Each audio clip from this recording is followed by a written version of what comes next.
มาปั้นสาวเนื้อสูนสักลาวทุกเผ่าถึงอยู่ปากขาวหายสันแล้วจะมาเปรียบปันได้มาข้างหนึ่งคิดเธอพาให้ไอฝัน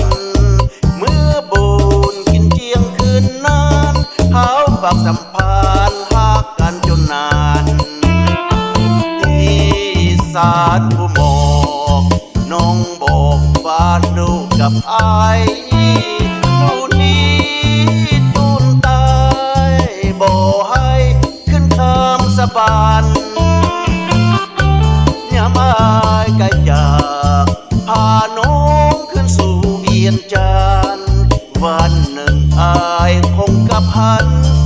มาหักกันจนลวงก็มองสาวเนื้อไก่ใจอายเป็นห่วง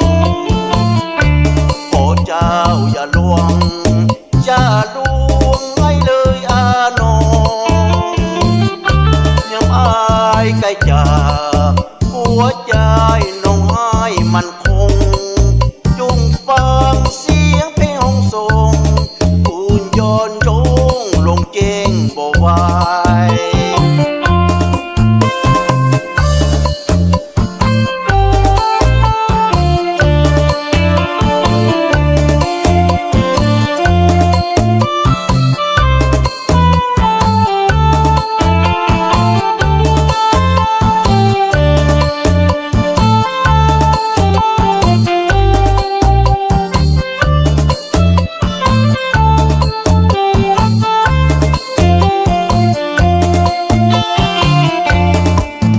ศาลผู้หมอ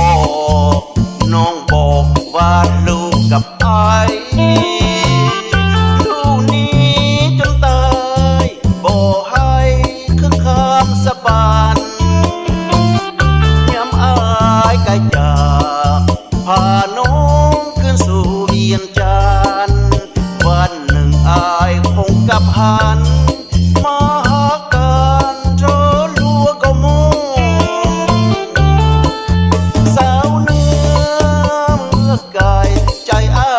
เป็นห่วงโอ้เจ้าอย่าลวงอย่าลวงไอ้เลยอาน้องยามอายไกลจากหัวใจน้องให้มันคงจงฟังเสียงเพลงห้องส่งกูจะจงลวงเข้าลงเจ